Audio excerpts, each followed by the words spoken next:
Welcome to Lanterns TV Talk.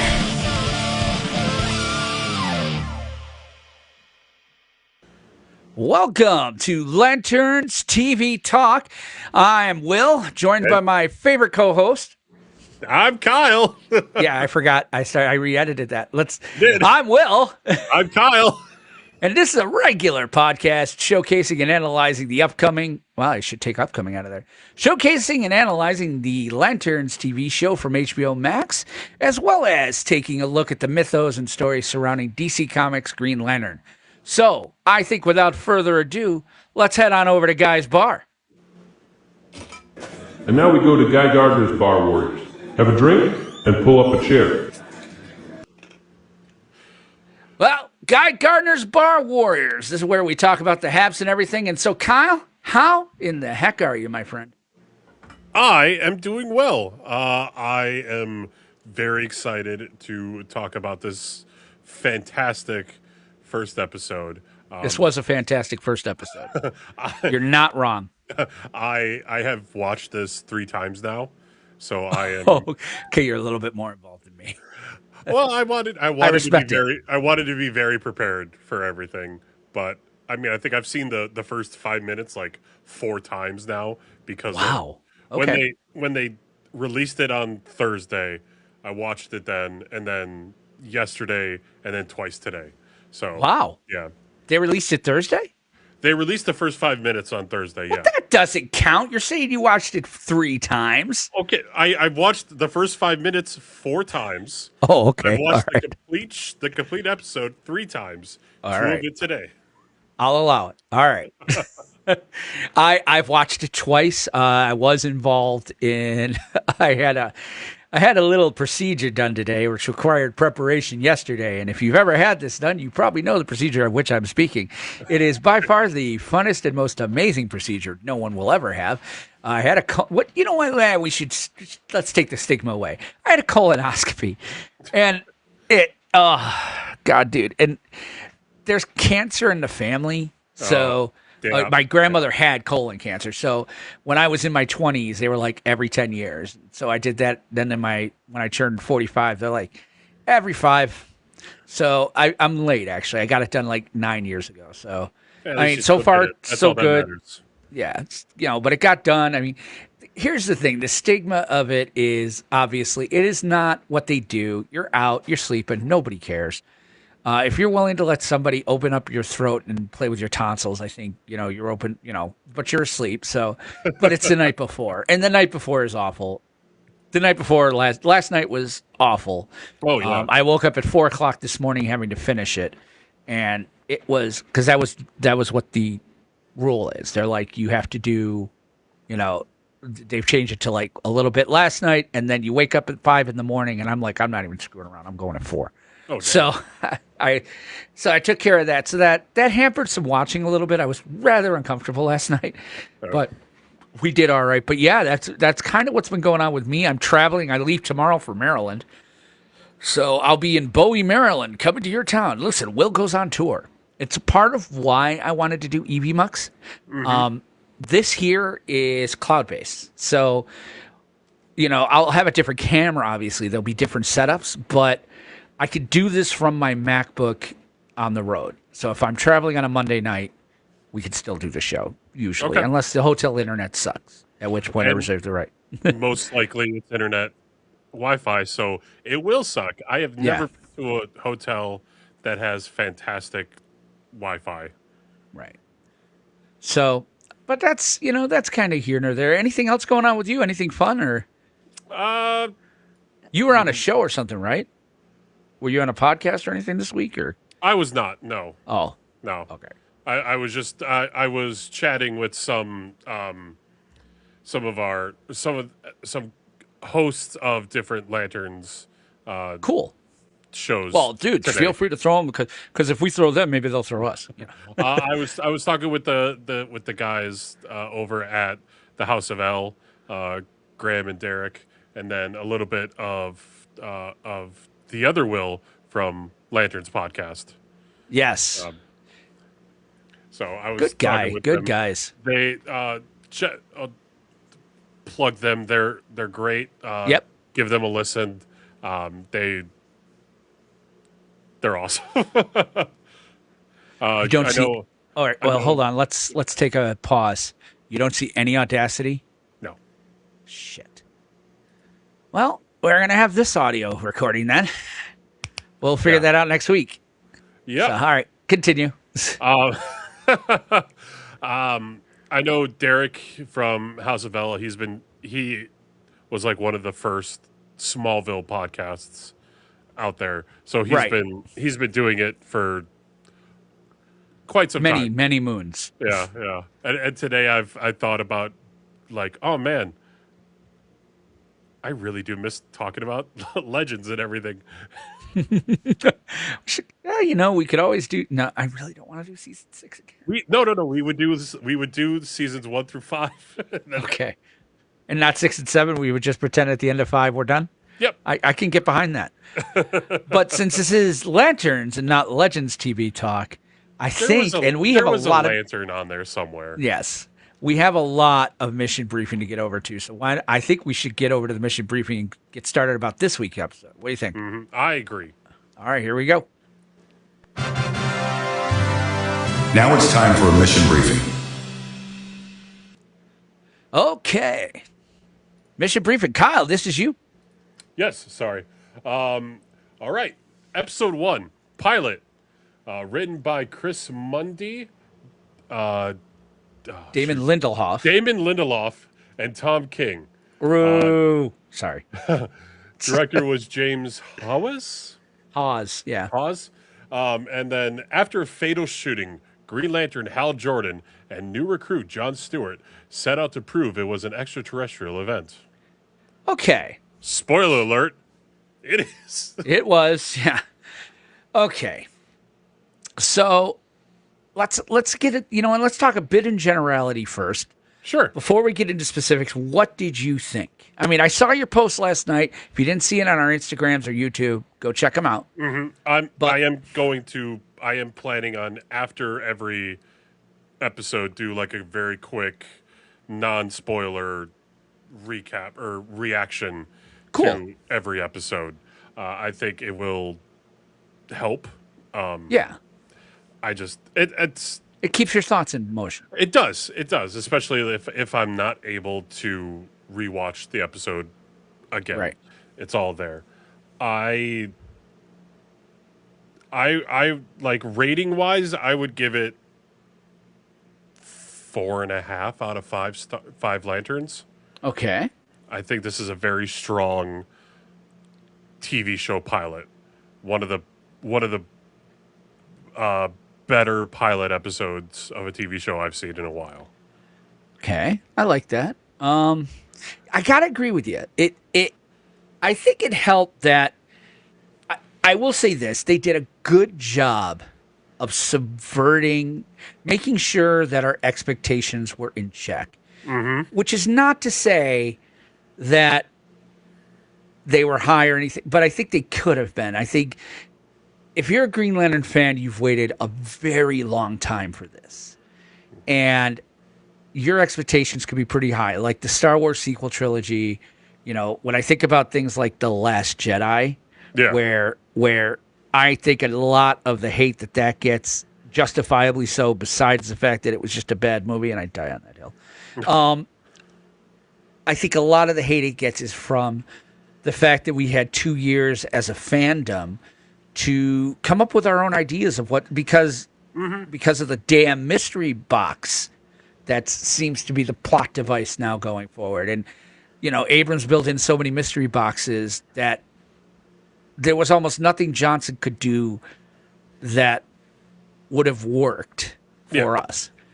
I think what these guys did, Lindelof and Mundy, Tom King, is I think they knew to kind of put out there what this was. That this wasn't going to be, Kilowog, Salak, Chip, and the Core coming out and fighting, the emotional spectrum. That this is going to be an Earth-based. It set our expectations low. I had pretty low expectations going into this. Yeah. So watching it last night, I enjoyed it. I enjoyed it a lot. I- I don't know that I'd give it 4.5 out of 5. I think I'd rather go 10 and say it was a solid 8 out of 10. Okay. There are problems. There are serious problems, but nothing that would make me be like, why am I doing this show? Screw you. You know, like this is, I enjoyed it a lot. I think an 8 out of 10, which is 4 out of 10, 5, obviously. But Yeah. yeah, I liked it a lot. I think, you know, the best parts, Kyle Chandler, yeah, he did it. He did it. He is now Hal. He is. Yeah. I just think back to certain like comic like pinpoints, Yeah. and I'm like, oh my god, that's exactly a Hal Jordan thing. Especially Hal. Go ahead. It's like, did you? I don't know how much he read of Hal or anything, but he was really spot on with some Right. of his mannerisms and like how he was saying his lines. Right. It was arrogant. Yeah. I mean, that's the thing. It's like, and it's not the Ryan. We've talked about this. We did an episode where we talked about Green Lantern movie. Ryan Reynolds' arrogance is not Hal Jordan. No. Ryan Reynolds' arrogance is Ryan Reynolds. It's Deadpool. He's perfect. Hal Jordan's arrogance comes from having done and seen it all, having and survived it and run into the fire. If a building's on fire, he's the one running into it. If you know there's a puppy to be saved in a tree, he's jumping off the roof. He's that guy. And Chandler nailed that attitude. I do get impressions of the 90, and this is kind of what I think if they pulled from the comics, they pulled from the post-Action Comics Weekly, pre-Emerald Toilet, Green Lantern, 1 through 25, where they were rebuilding the core and all that. Like, Okay. if you didn't get a chance to read those, I do think they're in DC Universe Infinite. There's two problems I had with that time. First of all, one of them is after, I think it was Gerard Jones writing, and that's problematic. Now, if you don't know who he is, Wikipedia, look him up. He's an absolute monster and a scumbag. I don't mean that to be sued, but that's my own personal opinion. But it's a very similar type of Hal. It's the first time we see Hal with the white stripes. Okay. And he's kind of going walkabout. He's the only Green Lantern in the cosmos. They haven't rebuilt the core from the crisis, post-crisis when the Guardians left. So, excuse me. So he's kind of walking the earth in a very similar vibe. If you haven't read it, you should read it. And I think he kind of nailed that. If that's what he was going for, I salute, Yeah. I think Kyle Chandler was great. Aaron Pierre is fantastic. Yes. I see Go ahead. John Yeah, Stewart. talk I see about John it. Stewart. I see animated show John Stewart, especially at the end. Well, in his get up. Yeah. I was just like, yeah, that's John Stewart. He's it for life. No one else can do this the way that Aaron is doing it. Yeah. I am very excited to see more of his John Stewart throughout this show and into Man of Tomorrow. I Yeah, think me too. We're going to be pleasantly surprised on what he brings to the table. I gotta wonder because he's British. I didn't realize this. I finally saw an interview of him. He's and British, and then the sheriff, Oh yeah. she's Scottish. Right. And so I heard his voice British, and I'm telling you, I gotta wonder if he watched Justice League cartoons because he seems to be trying to do Phil Lamar's John Stewart. That's that's possible. Like if you listen to it, the cadence. John Stewart in Green Lantern in Justice League and all those. Phil Lamar developed a cadence for him, and it was very military, and it was a very just listen to the in brightest day in black. I mean, he has that, and then You've got Aaron, and he seemed to have that all the way around. Yeah. I really, really liked him. I found myself rooting for him. I found myself, I was the two of them together, which is gonna make the ending problematic, I think. So we'll talk about that in a bit. But I enjoy both of them Yeah. working off one Yes. another. they have There's chemistry. comedic bits, Yep. there's confrontation, Yeah. and it all works out in the end for the show and everything. Their chemistry is something that will make people come back week I after think week so for too. this. And let's get into kind of some of the, let's break it down a little bit. So I want to talk about that opening scene with John as a child. Yep. The whole episode opens with you see John Stewart in I think it was 1986 or 96. 1996. Yeah. And he's a child, and we kind of see how his dad interacted with him. Now, there were some differences. I think you mentioned this last night. Like, he didn't have brothers in the book. He had a sister, and it was a famous story about his sister because it was kind of how he got out of the wheelchair, and that was, again, an early aughts type of Judd Winnick thing. I kind of like the brother thing. But his dad, the scene where his dad's coming in. Oh, and we should say this, guys. We are going to break this episode down. If you have not seen episode 1 of Lanterns, stop. Hit pause on your podcatcher. Stop the video. Go hit HBO Max. Sign up for a 7-day free trial if you don't have it. Just get whatever you got to do. If you get a free month, great. You'll get through most of the season. Cannot say it enough because I don't want to ruin things for you. There are some things in here. So that being said, John's father, what comes to find out, you get this impression that that he's kind of like the kids live in abject fear of him. Yes. So the father comes home because they're watching the interview with Hal, and that's where this is part of why I don't have the 10 out of 10. Hal unmasking goes against every aspect of the character. Every aspect for me. That's the only thing. I get why they did it. It adds a certain level. It allowed them to get him into like situations. Like as Hal Jordan test pilot, he couldn't just walk on the field and go, I want to investigate this. He would have had to be in costume. Right. So I get why they didn't do it. But it just felt weird. They talk about why he's not in costume either. Right. They do mention that, which is okay. Yeah. But, John's dad comes home, so they shut the interview off. They're all acting weird. And it seems like his dad, I can't tell if his dad was a fan of Green Lantern or in trying to make John a candidate for Green Lantern. Like, John's like, I want to be Green Lantern one day. And he's like, well, this is how you do it. Can't have any fear. Because his dad takes John, who looks to be about 10 or 11, out back, puts an apple on his head, asks him if he's afraid, and then shoots the apple off his head. Not the first time. There are multiple gunshots going all the way up. I saw someone point this out. That would be the brothers then. He's doing it to the brothers too.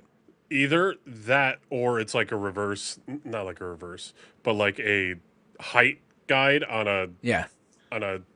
the wall. Like upstairs, my kid's got a height guide on. Because we live something like that. I cannot take credit for that. I saw someone talk about that one. I would sooner think it's the brothers. I would, because all the brothers were different heights. They were all different heights. Yes. I would sooner think that Dad does this to all three. Like and so it makes me like, is like Dad like Kathy Lee? And this could be speculation, but where she's trying to get all of her kids to be in, to be in showbiz or whatever. Back in the day, that used to be the thing about Kathy Lee and Regis, that she was constantly bringing his kids out. So I don't know. It's definitely something to speculate about. I mean, what are your thoughts on it? I've read too much online. So okay. Not like spoilery for going on, but it's just like everyone's like thoughts on it. some people think that Jon Stewart Sr. Works not as much with Hal Jordan, but is knows about the Guardians and is Like wanting. he's Tom? Yeah, a little bit. That would be interesting. It would be interesting because Hal's Air Force and he's Marine. Mm-hmm. But yeah, but John Senior wants the Guardians to recognize that John Junior is a ready Without and fear. able candidate. Yes. yeah. Okay, I can understand that. I think maybe that'll come up more. They might go back to that time because more. we're definitely not done with there. 1996. Okay. It was in a trailer that that we will see more of Little John and John Jr. back in 1996. Okay, cool. Which we also do have to mention at this point in time, Hal has been a Green Lantern for 10 years, so he got the ring back in 1986, and then through 2016, he's been a Green Lantern for about 40 years. Right.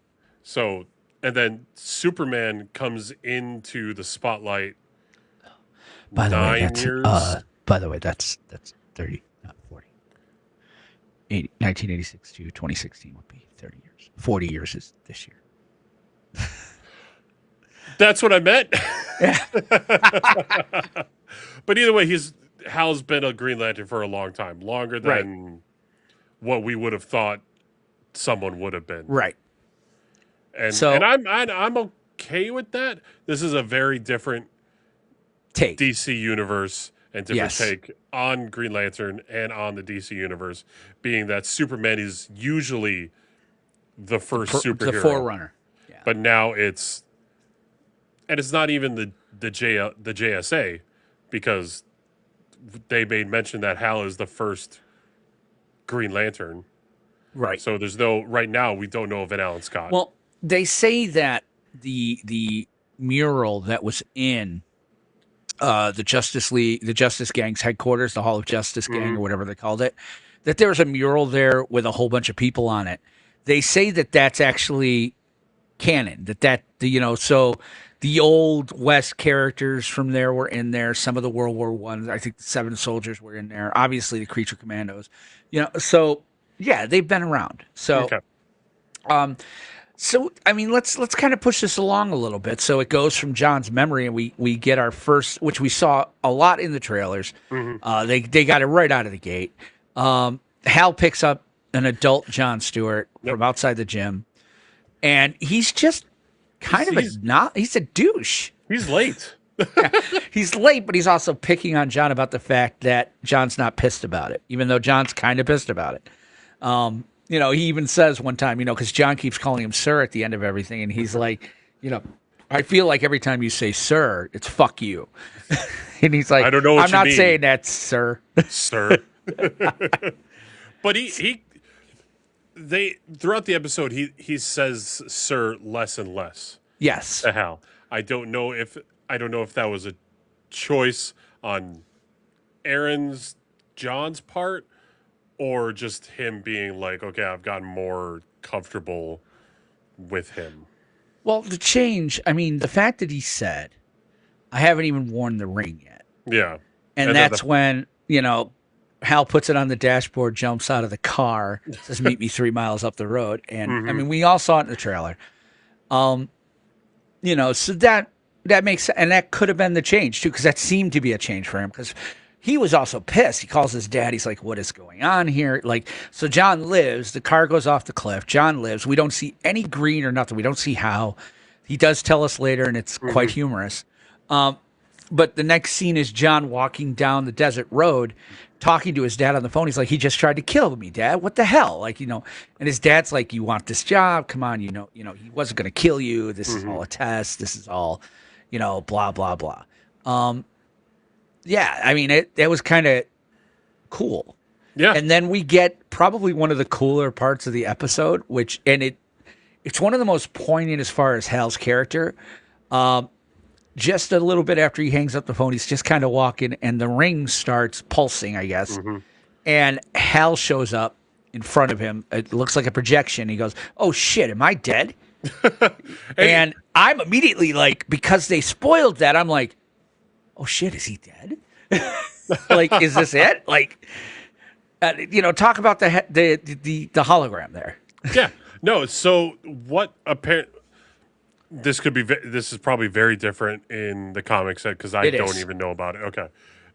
The lanterns in this show have to regularly update their consciousness with the ring's AI. Somehow take like a cloud backup, maybe? Yeah, which this was 2016. Yeah, okay. Yeah. But we had cloud in 16, but it was we did have cloud in 16. But the last time that he said that he did it was about 10 years ago. So 2006. So yeah, it really wasn't that much with cloud. So whatever. It's just a throwaway line. It's fine. I can get through I can fix this for you. I can fix this for you. All right. The AI is talking to him, but for the AI to be able to interact with Jon Stewart, I think the ring can read Jon Stewart's thoughts. It knows what cloud is and put it in terms that he would understand. Okay. As opposed to saying, I burned myself to a DVD. That's, is what he would have said in 2006. That's my thinking. That's fair. That's good headcanon. I will accept that. So with the hologram, he talks, which was a great joke. That is. He talks about, you see him, he's 10 years younger. Right. And everything. So it's like, and he's a much lighter version of Hal. He's not as grizzled. So John's like, who are you? He doesn't understand that Hal is like fundamentally changed over the years. Right. He's like, he doesn't, you can see, and I think that's the best part of what I loved about this. Yeah. It's that it gave us a chance to see Hal before, I guess the word is not grizzled. I would say grizzled because, I mean, you take a look, like, yes, back then he had darker hair. Now he's got black and gray, whatever they call it, in his hair. So yeah, grizzled is fine for that. It's not grizzled. It's not apathy. It's where they just are. Everything is horrible. Like, he's almost a pessimist, but there's another word I'm looking for, okay. and it's coming to me, but I can't figure it. But he's just so incredibly not obtuse, but he's just. Everything's. It's gonna bother me that I can't come up with this too. Damn it! But he's lost a lot of hope. He's lost. He's seen some things that have made him jaded. That was what I was looking for. He is very, very jaded where that's concerned, and it's kind of. It was good that they included that because that Hal that Kyle played in that scene was the Hal you kind of expect. Yeah, exactly. He's like, oh shit, am I dead? We're friends, right? Shit. Let me tell you what's going on. It's like, that part was really good. Why are you wearing my ring? Why are you wearing my ring? Yeah. Are we close? Do I trust you? Oh, yeah, we're close. Why did you fly us there? I haven't taught you. I haven't taught you to fly. And Kyle plays that. Go watch that scene again. That tells that character that's why he went in code. He's like, why haven't we flown there? I haven't taught you how to fly yet, and I haven't taught you. Okay, I got to talk to you in code. Like, he doesn't know. Like, the AI knows that he doesn't know if he could trust him. Mm-hmm. So he's like, it's raining in Rushville, or it's hailing in Rushville. It's hailing in Rushville, yeah. Yes, and he's like, that's the message to give him. Which, don't get me wrong, there are about 1,000 other ways that could have been done. He could have been like, let me show you how to fly. Because I need to get there to tell Hal this. This is how you do to fly. Think a happy thought and sprinkle fairy dust. I don't know. There were 1,000 other ways. It was totally a plot device to be like, let me give you this thing. Because they wanted to have the moment where he says the words to him, and that makes Kyle Chandler fly away. And he just leaves him. He just leaves him. But I knew immediately when that happened, That's exactly. I was like, okay, so he's going to say that, and that's going to be the scene where Kyle walks away and flies in the air. Yeah. And that happened. So the hologram delivers that message. It does rattle Hal in a way. Hal leaves John, and John is left to fly Coach, to grab an airline to Rushville, Nebraska. Which, who wants to go to Rushville, Nebraska anyway? And this is another change that I'm not sure I like.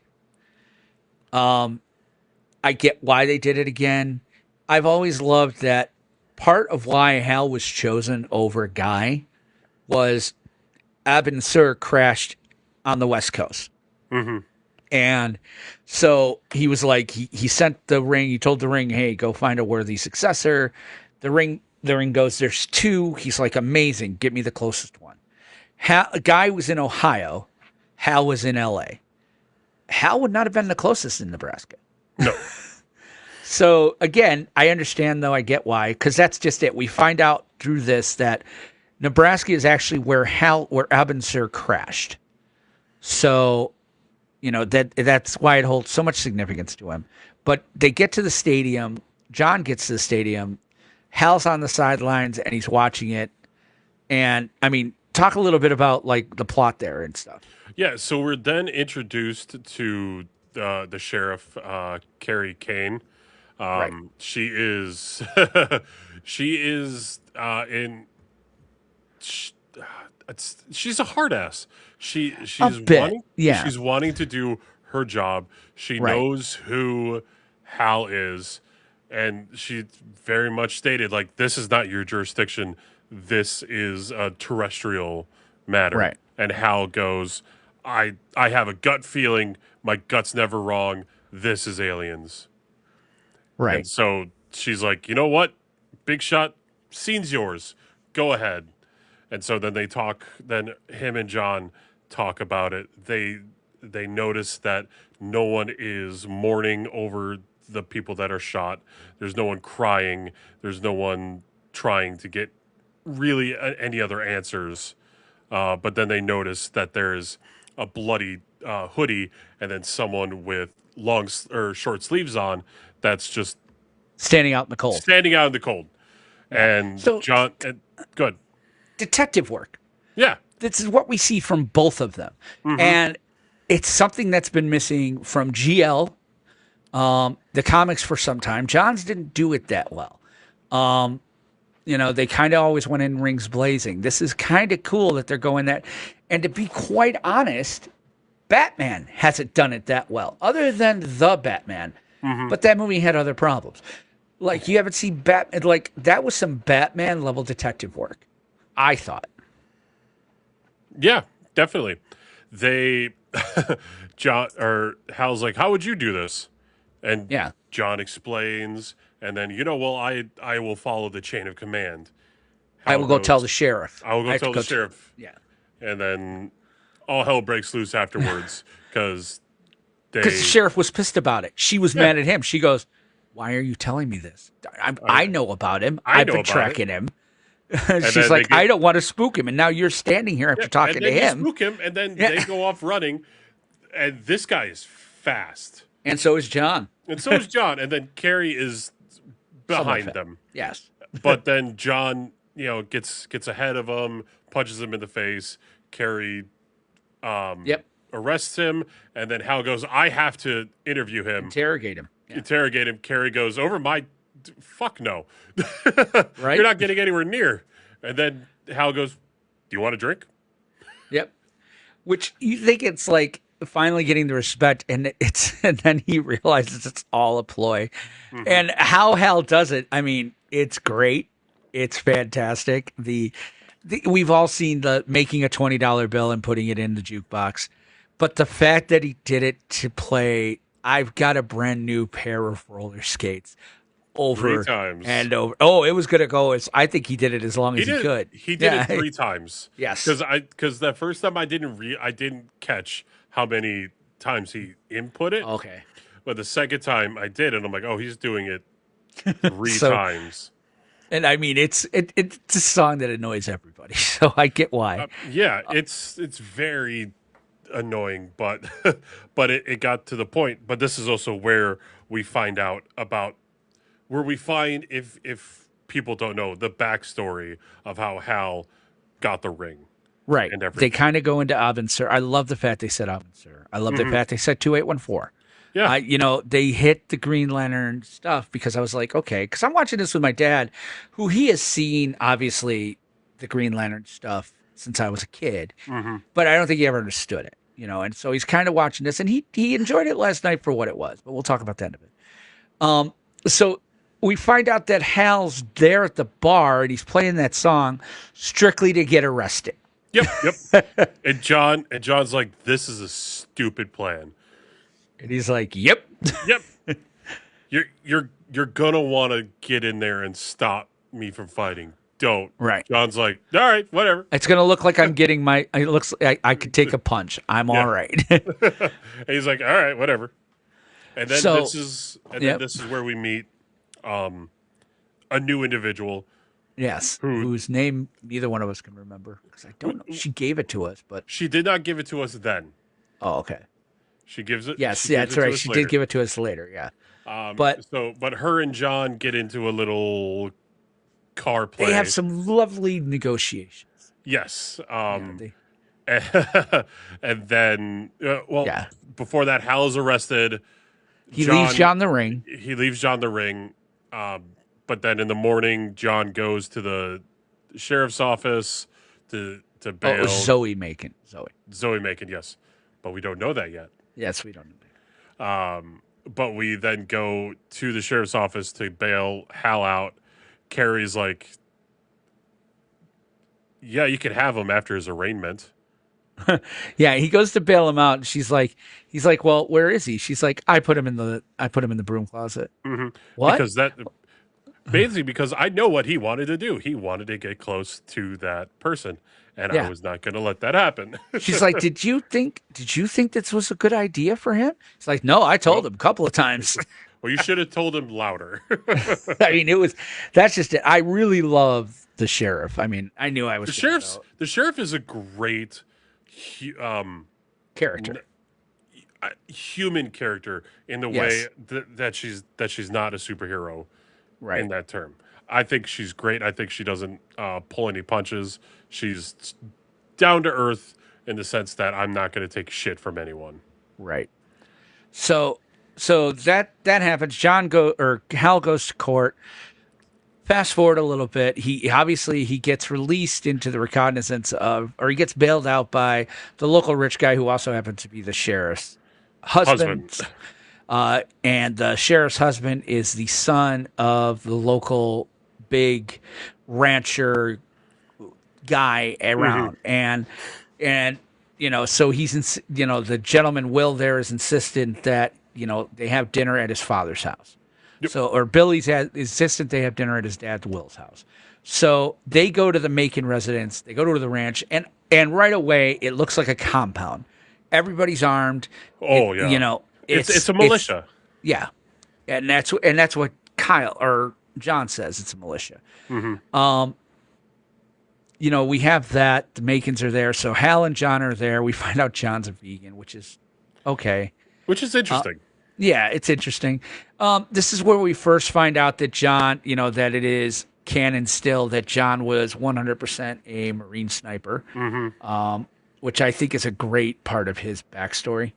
I think it's needed to have It him is. still be a Marine and definitely a sharpshooter. But we also, he's carrying around a book too, Right. Which we find out we don't 100% find out in the episode, but it's like in interviews and stuff that he's an architect. Right. No, And that's he's always true. an architect, but that's always been a John. He's carrying the book though. He's a sketch artist too. He likes to draw. He's, he's keeping track because we see that later. So we meet Will Macon, the head of the ranch, played by Garrett Dillahunt. Wonderfully, he is not what he seems. We all know this. I still get serious Black Hand vibes from his son. I think Jason Ritter is 100% Black Hand. That's speculation. But Hal and Macon kind of tete-a-tete off about what aliens are and, how, we want to keep Earth for Earthers, et cetera, et cetera. John goes outside to talk to Billy's son. Noah. And, Noah, yes. And helps him with that. And then we meet Noah's grandmother, the wife of Will. Mm-hmm. And who's John that guy? Who had some John car had, play with. Yes, he had car play with and Android play. But yeah, the lady he hooked up with the night before is the wife of the most powerful man in the county. Mm-hmm. So, good. And that plays exactly as you expect. And that's just it. I mean, the Macon residence is nothing but a lot of exposition, obviously, to set up him as a bigger bad than we thought. Yeah, it's also to set up the fact that we can get Macon John wants, yeah.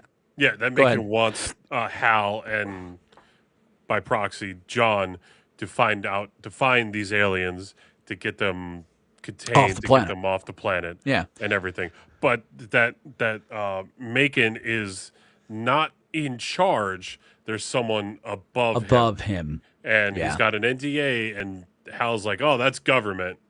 So yeah, we'll talk about who that ideas. So that but it was also to kind of give Hal access to the interrogation room, because that's what happened there. He's like, "I'll talk to my daughter-in-law. Mm-hmm. You'll be in tomorrow morning at 9 a.m. Don't worry about it." There was another mistake I found, and I don't know if it was accidental or real, because Will appears knows that Zoe and John bumped uglies. There were some, words said, but one of the things he called John, and I didn't realize it, but I had a Marine who was an uncle. He called John soldier. And any Marine will tell you, I'm not a soldier, I'm a Marine. Like that is their, and they don't say I'm an ex-Marine. They are Marines. They're Marines, yeah. Yeah. So my dad, when I said that, he was like, "Oh yeah, you're right. Your Uncle Gene would have punched somebody in the face for calling him a soldier." Yeah. I was like, "Yeah." So I don't know if he did it on purpose or if it was bad writing. Also, nothing like eating off another man's grill. Yes, exactly. That was it. We have been here for less than 24 hours. I'm impressed. I'm impressed. I thought it was proud, but he did. He's like, "I'm impressed." Yeah, I'm impressed. I'm like, humor. Hal. Hey. Yeah. So they go to the interrogation room the next day, and Hal's like, she's like, you'll have 15 minutes. He's like, I need 5. Yeah. He's like, this is an alien. I'm gonna prove it. They go in, and I'll get him to admit it. Yeah, I don't need to touch him. She's like, how are you going to prove it? She's like, we've had MRIs. We've had scans. He's like, hey, Junior. Because he keeps calling him Junior. Junior, how many aliens can represent as human to any of our medical scanners? She's like 36. 14. Like that. 14, it was it. Yeah, it's like 14. Heart, lungs, everything. So the guy gets there. Hal gets in there and immediately starts kind of grilling him. And he grills him. And again, this is a scene that was well done. This was Hal is doing it. This was probably by far the best scene in the entire episode. Yes, it's at the end, so you want all that conflict and everything, but this was a well-directed scene and everything. It was well written. Yes. I'm going to give you that credit. Like the way he was asking questions, and he's like, "Yeah, you would learn about football. Mm-hmm. You would learn about football because you're in Nebraska." And you would learn about Barack Hussein Obama. You would learn about him too. Yeah, that's right. That's right. And then he goes and asks other questions like, "Who is what school did Harry Potter go Harry to? Potter attend?" Yeah, that was the big one. Yeah. What did Katy Perry or something? Like he would ask these questions, and finally the guy just starts going off, and it's almost A Few Good Men. Like he's leading him to be able to say the things he's always wanted to about how having to know about a world's backwater sport. Heroes and being able to speak eloquently about it to rub it. He's like, say I had to do that, blah, blah, blah. And then it turns out that he leads him to, and just so you know, in my spine I have a neutron bomb and I could blow up this entire town. So you may want to let me go. Harry Potter went to Hogwarts, you ignorant alien fuck. Yeah. He hits him across the room. He puts him in the bubble. It does contain most of the blast. Yep. I thought again, that's where Hal's going to die, and he doesn't. Head Nope. pops up. See, I told you it was aliens. Yeah, it was good. And they show the scene ends with they show the hole in the jail. It's kind of back in a way, and we get this kind of idea, and then it fast forwards another 10 years, and we get to the ending scene. So why don't you talk about that? Describe that for. Sure. So it's now 2026. 26 Snowing. in Nebraska, because that's what it does Yeah. in July.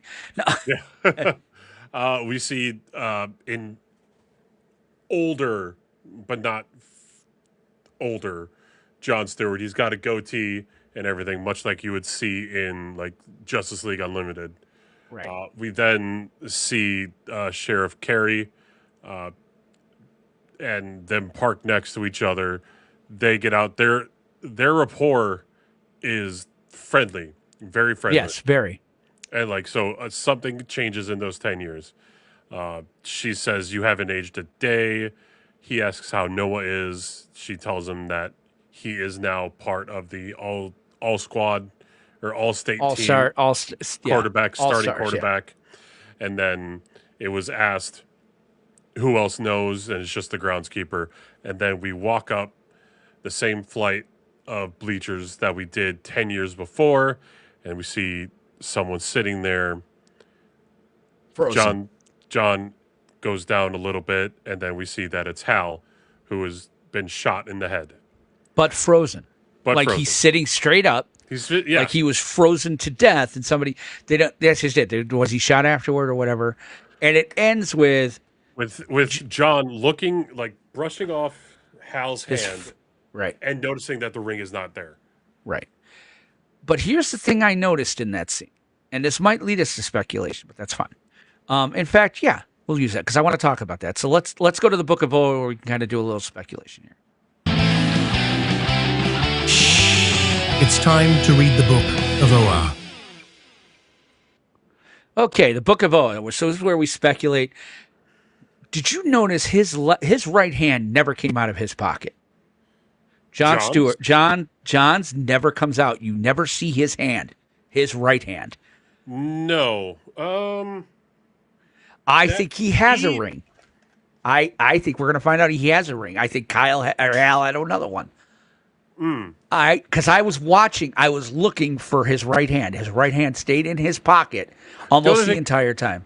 He brushed it off. He brushed it. Hand. If you're brushing off his right, he would brush it off with his left hand.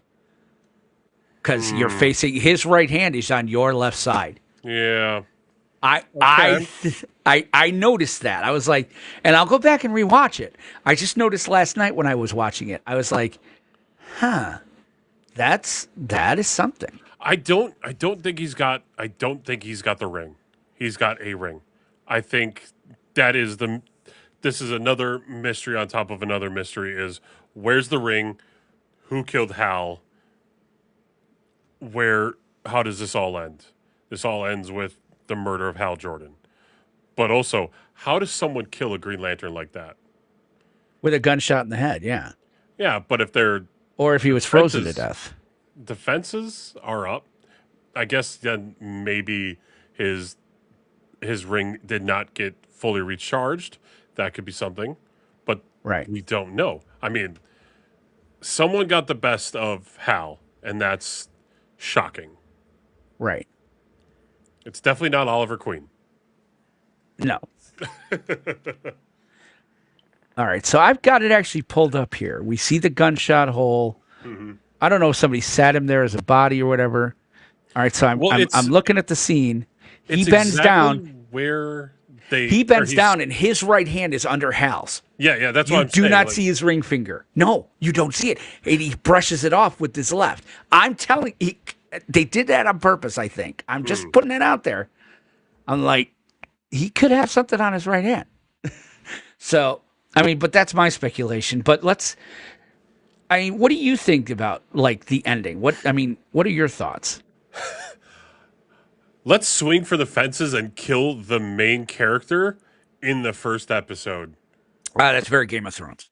Oh, in the first episode. No. The first episode. Well, yeah, yeah, but that's still very Game of Thrones ish. Yeah. But it is still a very shocking thing to be like, oh, okay, let's kill the greatest Green Lantern that there ever is, that there ever was, Right. at the end of the first episode, Right. and be like, now we have another mystery. Yeah, I liked it too. It means that they have a lot of ground to cover with Hal between the 10 years. Which is great. We have Yeah. more time with Kyle Chandler as Hal Jordan within these 10 years up to And I this think point. we're going to want more. And I think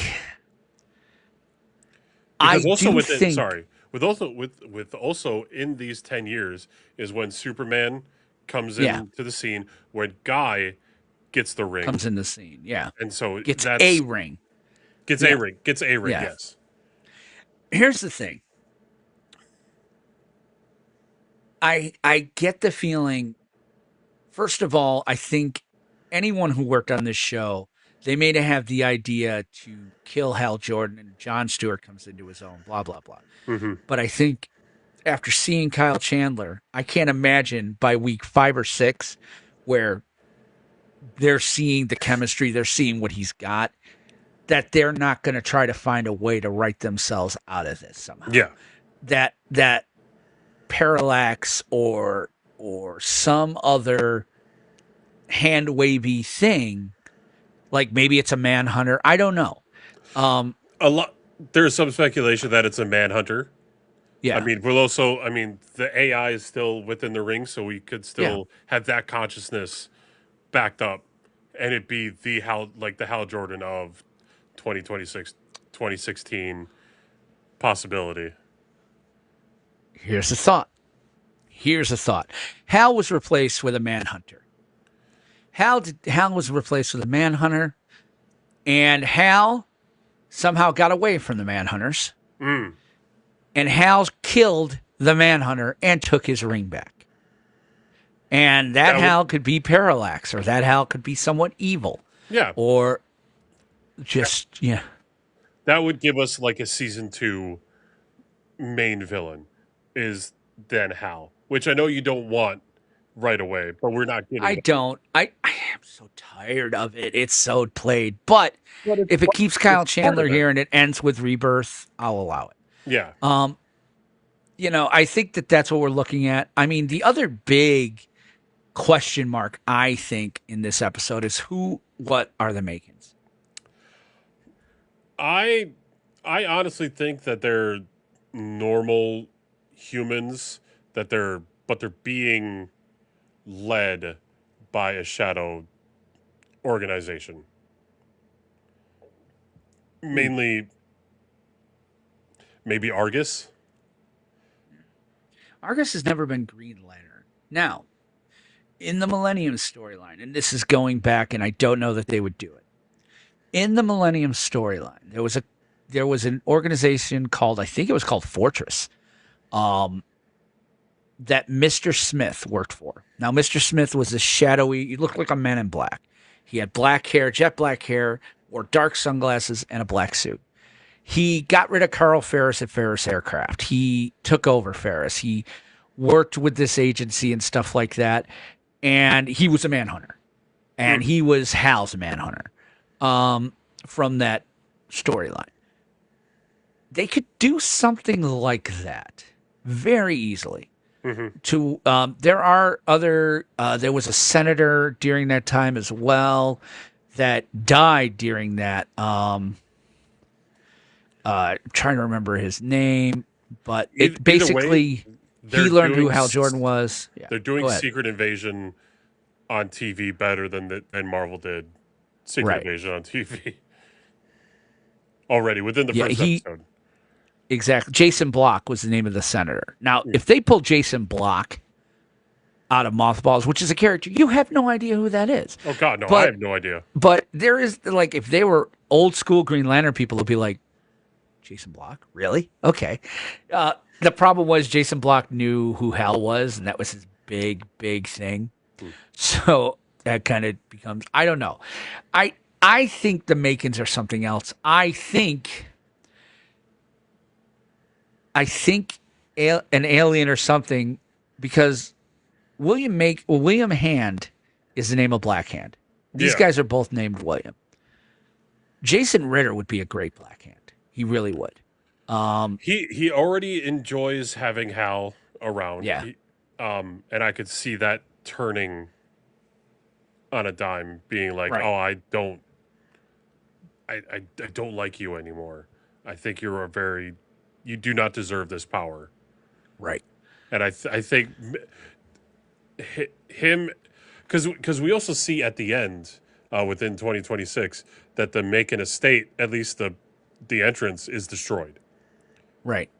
So something is going to go down that destroys that area. I don't know if like the main complex got destroyed or anything. I tried looking, and all I could see was snow. Yeah.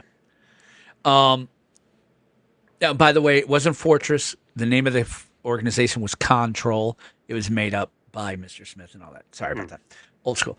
Yeah, I'd like to see him stick around for sure. Yeah, I think the Makens are going to be more important than just militia types. I'd love to see one become Goldface, but again, since Yellow isn't, Goldface stopped being a really, really powerful Green Lantern villain the minute they got rid of the yellow impurity. It's like, I spray everything gold. Okay. Yeah. So, and then the other thing I want to talk about before we get out of here is like, did you see the trailer at the end of this season on? I have. You were right. I got to give you props. You were right, because it's in there. It's laid out right there that Laura Linney, not Laura Dern. Laura Linney's character, she admits she's 100% a Guardian. Mm-hmm. I freaking hate it. I don't understand it. I don't understand why they are why the writers are hiding away. They even have mentioned that the Guardians are blue. Our blue boys, yeah. Or blue people, whatever. Yeah. He says the boys in blue, the big blues, the big blue. He kept calling them the big blues. I mean, this could be did they give like Appa, like the old timer. From Hard Traveling Heroes, there was a Guardian that traveled with them. It was Appa Aliapsa. He traveled with them, and in a world crisis, Hal Jordan gets injured, and Appa loses his immortality because he saves Hal instead of stopping I think it was some sort of oil spill or something. It was something like people were going to be injured or hurt, and he saves Hal. Mm-hmm. And the Guardians were like, you have to let him die. Well, there is a female Guardian. There's many female Guardians. But there's an important one that helps Saeed. Yeah, create the Blue Lanterns. Yeah. Right, but they were here's the thing, female Guardians came after Johns' reboot. It was actually, I think he did it even before that. I think it's one of the few things Ben Robb did well. The child Guardians grew up and they had female Guardians, and that was all Jeff Johns. Before that, they were all blue boys. Mm-hmm. They were all men. Part of why they left in '85 was the Zamarons, the ones who made the purple light, were their female counterparts. Okay. So, but in any event, what I'm bringing up Appa though is that when he went to Earth, when the Guardians sent Appa to Earth, and Hal kept calling him old timer. When he sent him to Earth, he had to look human. They made him look human. They his head was still large. He was bald, but he was white skinned, the whole nine. So there's history there. Yeah. Here's what I don't like about it. Two things. First of all, again, I think it takes some of the cosmic away. Mm-hmm. But secondarily to that, and I've said this on a few sites I'm on, and I think I said it last week, I'm sick and tired of the Guardians being malevolent. And it feels like the way they were presenting Laura Linney in that scene, it felt malevolent. She felt more like, if you want to be the Green Lantern, we will do it. Which, again, they are Machiavellian. They are 100% puppet mastery and all that. But here's the thing. If the Guardians wanted to take the ring away from Hal Jordan, the Guardians would take the ring. Yeah. They'd just take the ring. They don't need a reason. They've done it a bunch of times. I don't get it. And we have to see what's coming up. I just am annoyed. I want the Guardians to be the Guardians, and I want them to be good. Yeah. I want them to be altruistic and benevolent. They've lived billions of years, and they use their immortality to better the galaxy. And having them be, and again, this feels like Tom King, like having them be all like Machiavellian and somewhat sinister and controlling, and I almost feel that's how Guy gets the ring. Is that John? I think it's going to come to a John. They're going to be like, "Do you want the ring or not? You have to remove Hal Jordan." And if I find out it's you have to kill Hal Jordan to get his ring, that's where I'm going to be pissed. I mean, That is what, and that's what they were trying to set in that scene was, do you want the ring or not? Mm-hmm. It feels like they're saying, and would Guy be willing to do something that sinister to get his hand on the ring? I don't know. Guy would, Yeah, but Guy would. I don't think he'd kill him. John wouldn't. John He would would not. subdue him. He would subdue him and But he take the wouldn't- ring, but he wouldn't kill him. But it wouldn't be taking the ring then, because the ring should go, Yeah. Again, that scene felt like they were trying to say, and if that's the case, I'm going to sit there and go, maybe they're not the Guardians. Maybe she represents being a Guardian. I mean, there was a story like that in the Gerard, again, maybe they just read Gerard Jones's Green Lantern. Because part of how Gnort, you know who Gnort is, right? The dog Green Lantern. If you don't know Gnort, you got to look up Gnort. Is that the one that's like, he's got like that 70s vest? Yeah, Okay. he's like hippie Guardian. Yeah. So in the story, they kind of try to explain why Gnort exists. Come to find out, there was a second set of Guardians that were like clowns, like the actual clowns, which, Yeah. but and it was as bad as you think it was. And they were run by the Quardians. And so I'm sitting here going, okay, if the Manhunters are involved and they make up their own Guardians, and that's how he was chosen, again, I'm kind of on board, but wouldn't Hal go to like the Guardians and be like, really, this guy? There are some things. I would assume, but it also sounds like he doesn't trust the Guardians. Right. So I think that's a lot of things to sit there. I feel pretty good about that. As far as news goes, I mean, as far as news goes, we do know that Guy Gardner will show up in they showed that in the Mr. Miracle animated show. Oh, really? Okay. Yep. So that is even more planting the seeds of a Justice League International. Right. Which I'm all for. I like that. Well, it's also me too. Tom King. Tom King doing Mr. Miracle. He's show running it and everything. So it makes sense. I mean, Guy does not show up in the story. I get it at all, but they need to have connecting dots. And Guy, I get it. Guy is the Stan Lee of the DC. I'm Tom King, man. I bet you there were people like this with Jeff Johns, because he's almost like Jeff Johns level of has. Well, that's the thing too. I wondered why Johns is not attached to this show. He's out of DC altogether. That's a reason. He hasn't been in DC. Jeff Johns. It's been DC. it has been a while. Like I think Jim he Lee left is after president. the. I think he left after the Doomsday Clock. That he left in 2023. So That's yeah, he's been out. so He went to build his own comic book cooperative publishing company through Image Comics. So he went to Image. Okay. Idiot. Perfect. He continued writing books like JSA. Yeah. So that's kind of right. JSA like recently. Yeah. I think the other big news though is, I took a look. Reviews for this show are solid. It's we did talk about they have to hit it out of the park. It looks pretty good. They're almost universally thumbs up. I don't know what like the streaming numbers are for this. It hasn't been. It's They only won't been a day. Yeah. But I think this is one of. It might be Game of Thrones, House of Dragon level viewing. I would say True Detective. I really think it's going to be that level. Well, I mean, this is very much a True Detective. Right. Meets the DC Thing universe. meets DC. So that's kind of our news and haps there from the Book of Oa. I think we should close that out.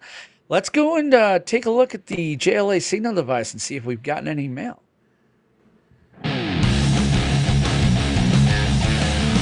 Time to read mail with the Justice League signal device. Okay, so we don't have any mail, guys. You can email us. Send us email, podcast@lanternstevtalk.com. If you want, go to the website, lanternstevtalk.com. There's a contact form there that will hit us up. We definitely would love to hear from all of you regarding that. Please feel free to come inside and hang out with us. So, but we do have some comments on various videos we've put out this week. And I had it set up and I lost the page because that's a lot of it is definitely about Tom King. And well, there was the biggest one. Yeah, Friday I put out the Tom King part of last week. I mean, everybody's agreeing. Everybody's agreeing that Tom King is a problem. They don't like Tom King. I would say not that. My point was he's generational. I'm too old for Tom King.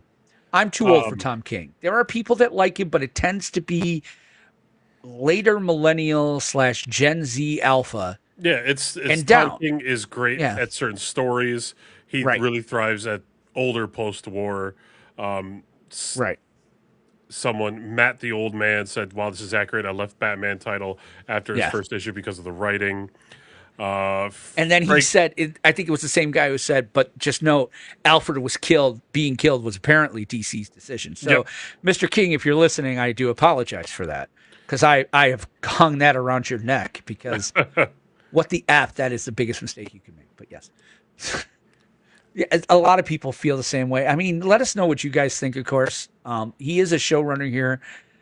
I can't promise that I'm going to sing his praises.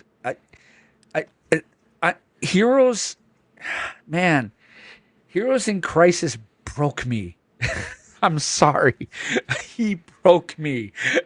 What he did to Wally fucking broke me. But then, they had a whole Dark Crisis on Infinite Earth, so they redid all that. Yeah. So it's fine. Plus, it's not fine. He broke me, man. But they rebooted it. Like they took all the hope of DC Universe Rebirth, where we get the real Wally back, and that's not a slam on the newer Wally, but it's just that's not my Wally. I love him. I know. They get the new Wally back, and then he goes out of his way to make him into a murdering God! But then that also leads to the Doomsday Clock too. So. Yeah. So there is that. Yeah. But we also had a couple of things on a few posts. Where we talked about the fact that I was kind of saying I don't know if being grounded is going to work. I still stand by that. I kind of want this to be a little more fantastic, but I understand it's the first episode. Yeah. But the Elias Noel said, "Hey, grounded is necessary for a couple of reasons. The first of which is that it allows new fans to jump on and focus on character rather than laser beams and aliens or lore. Think about how the Dark Knight took a jokey character like the Joker. This is the thing I didn't agree with. I'm like, the Joker is not jokey." No. The Joker, since Cesar Romero, the Joker has not been jokey. Like Jack Nicholson fixed that and grounded him in the archetype of an anarchist.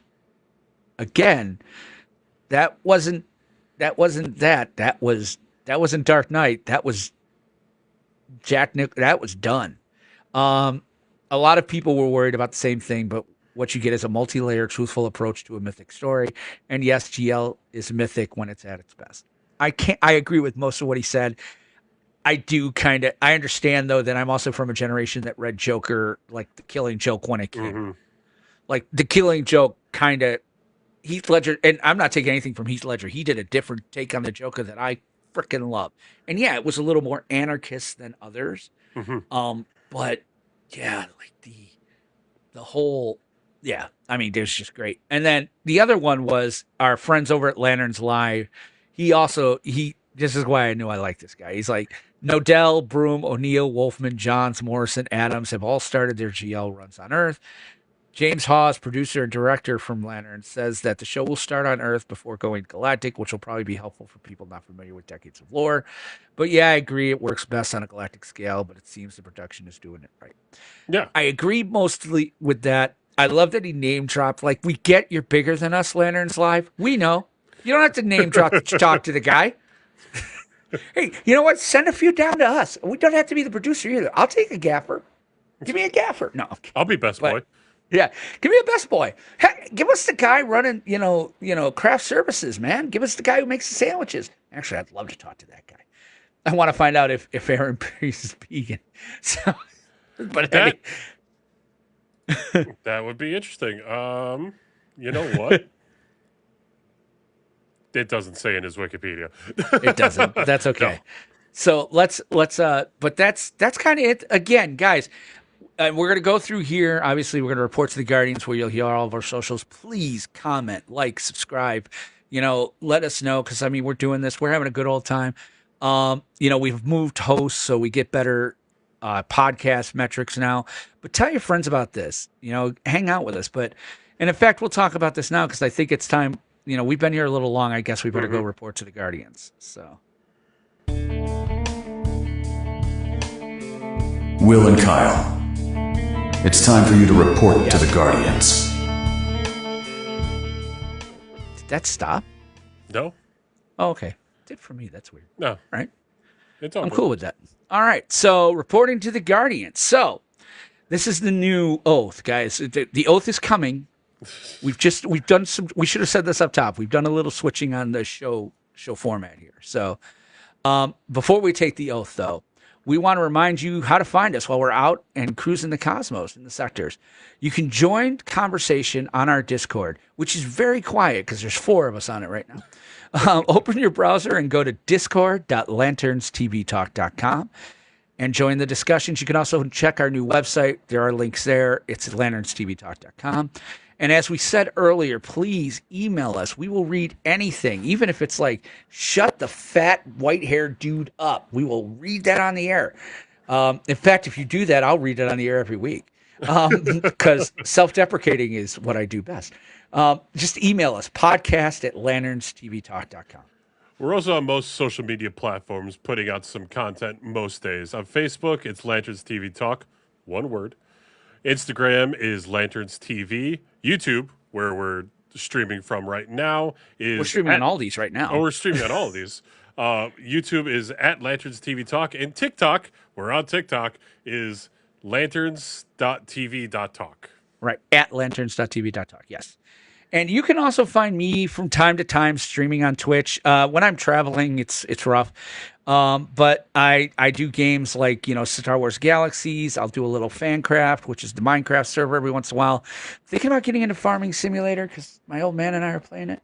But check me out, twitch.tv/oldmangamerny. You can follow me on Instagram and Twitter at KyleKrause89. I am very... Quiet? No. I'm more on Instagram a lot. I will talk to people on Instagram a lot more. Cool. All right. Well, that's good to know. So Kyle Krause, Kyle Krause 89. Is that the year you were born? It was. Dude, Yeah. I was a sophomore in high school. Yep. I could have held you as a baby. I'd have been like, this is little man. He's going to be my 37. co-host. In a row?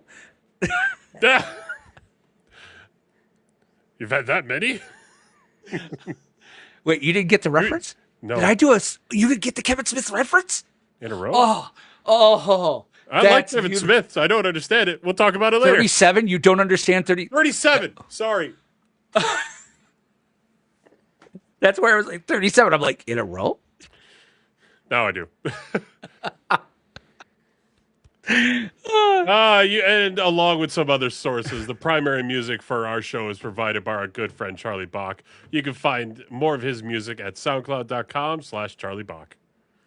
So for Kyle, this is Will saying, we will see you next time as we review episode 2 of Lanterns.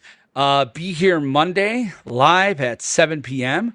to watch us record this episode. And my monitor's doing something weird. We need a second here. I might need you to kick off the oath, by the way. This is Will saying we'll see you next time. Let's review. We're going to take this whole thing again. I'm like literally cloudy. Hold on. Let me turn this off and on again.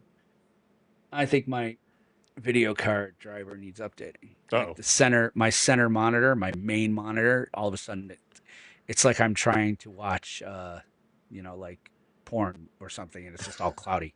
So, okay, I'm back. This is good. We're going to take this again. So for Kyle, this is Will saying we'll see you next time as we review episode 2 of Lanterns.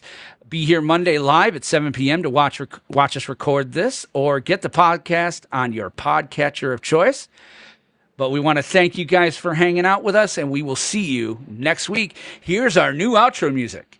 In blackest day or brightest night is watermelon, cantaloupe, yada yada, a superstitious and cowardly lot, with liberty and justice for all. In brightest day, in blackest night, no evil shall escape my sight. Let those who worship evil's might beware my power.